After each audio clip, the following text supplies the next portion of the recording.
Danmark er der, foruden folkekirken, en masse trossamfund og religiøse tilbud. Hvor folkekirken hvert år mister medlemmer, har de alternative trossamfund fremgang og trives. Coming Up har besøgt Jehovas Vidner i Hasle og Citykirkens søndagsgudstjeneste.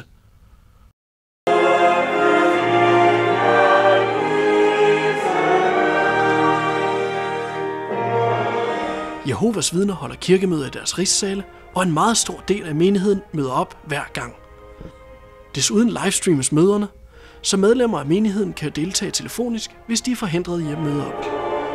Hvad Jehovas Vidner, det er meget mere en livsstil, end det er sådan en fritidsaktivitet. Det er virkelig den måde, man tænker og agerer på i alle.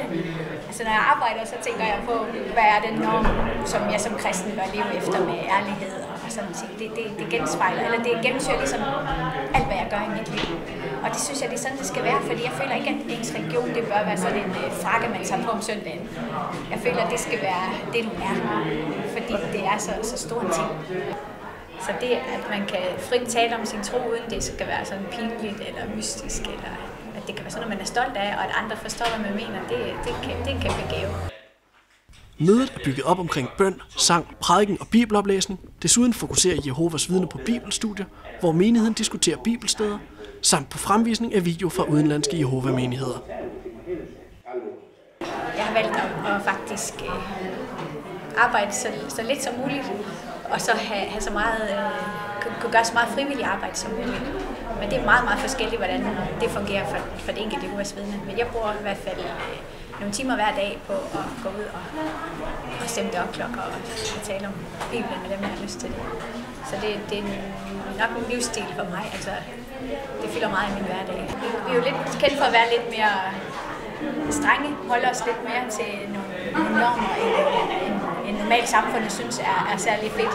Og det kan jeg faktisk rigtig godt lide, at hvis man har gået ind i noget, at så ved man også, hvor grænserne går, og afspejler, at det faktisk er Gud, vi repræsenterer. Det er ikke bare en klub, hvor man gør et eller andet, og synes er sjovt, men vi har faktisk en, vi skal stå til regnskab overfor.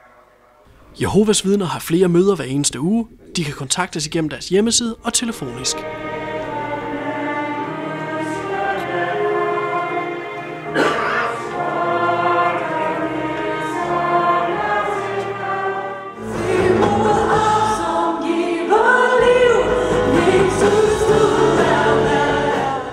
Citykirken i Aarhus er en frikirke og holder gudstjeneste hver uge.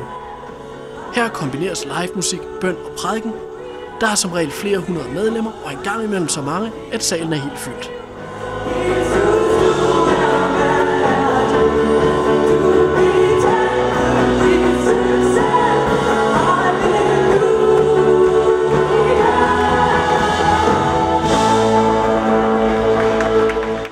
Jeg tror, det folk godt kan lide, er, at det er sådan relevant. Det de får med herfra, er noget, de kan bruge i deres hverdag. Og så er det sådan lidt mere up-to-date.